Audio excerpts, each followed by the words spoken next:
Tidak mungkin terjadi di ciptaan Allah sesuatu yang Allah tidak takdirkan. Tidak mungkin. Tidak mungkin. Tidak mungkin. Ya ayyatuhan nafsul mutmainnah irji'i ila rabbiki radiyatan mardiyah.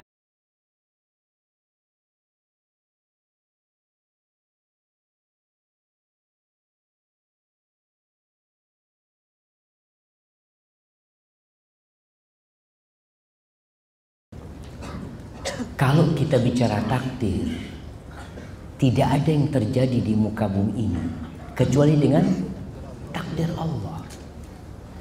Dan takdir itu rahasia ilahi yang kita nggak tahu, jemaah. Kapan tahu takdir? Ketika sudah terjadi.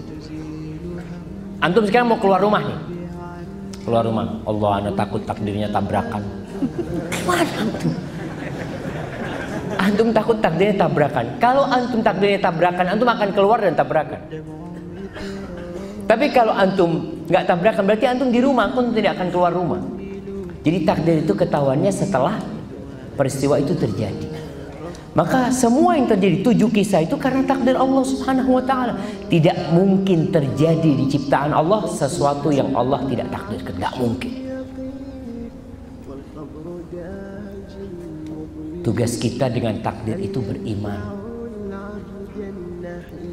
dan tidak membicarakan takdir. Artinya seperti seorang pencuri di masa Umar bin Khattab radhiyallahu taala anhu, dia mencuri dan dia mau dipotong tangannya. Apa kata pencuri ini? Ya Amirul Mukminin, aku mencuri karena takdir Allah. Benar enggak? Benar. Kata Umar bin Khattab, ya aku memotong tanganmu juga karena takdir Allah. Sama. Ini peristiwa sampai terjadi potonglah itu karena takdir Allah. Kalau Allah tidak mentakdirkan, nggak mungkin tanganmu dipotong, nggak mungkin. Jadi ingat, jangan berdalih dengan takdir.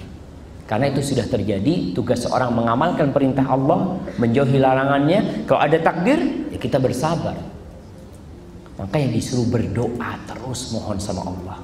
Tadi yang sampaikan hadis Nabi SAW, fayasbik alaihi kitab. Ini orang beramal dengan amalan penghuni surga. Ternyata catatan dia mendahului dia, dan dia beramal dengan amalan penghuni neraka lalu masuk neraka. Tapi takdir Allah itu kita tidak tahu. Terus ditanyakan, apakah mungkin Ustadz sunnah? Bisa. Subhanallah, sahabat berjumpa dengan Nabi SAW. Makanya anak katakan benar-benar menakutkan, jemaah. Ini sahabat Nabi, hafal surat Al-Baqarah dan Ali Imran. Bahkan dia penulisnya Rasulullah SAW. Artinya dia bukan sahabat biasa.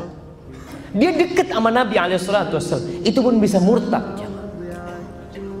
Apa yang dikatakan Ustadz Sunnah Abdullah Al-Qasimi yang mengarang kitab As-Sira' Bainal Islam wal Wathaniyah yang tadi disebutkan. Bagaimana pembelaan dia kepada dakwah salaf, bukan orang biasa nih jemaah. Yang memuji dia itu imam Masjidil Haram. Akhirnya dia jadi ateis, tidak percaya dengan Tuhan. Maka semua itu mungkin terjadi. Maka apa yang harus kita lakukan? Ya takut sama Allah.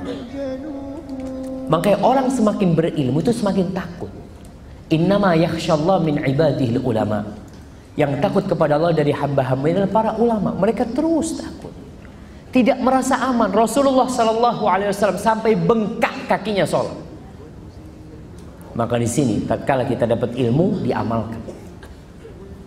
Beliau sampai bengkak kakinya sholat ketika ditanya, kan sudah diampuni dosa-dosa. Apa kata beliau alaihissalam? Afala akun abdan syakur. Apakah batas aku menjadi hamba yang bersyukur kepada Allah SWT? Hadza wallahu a'lam bissawab.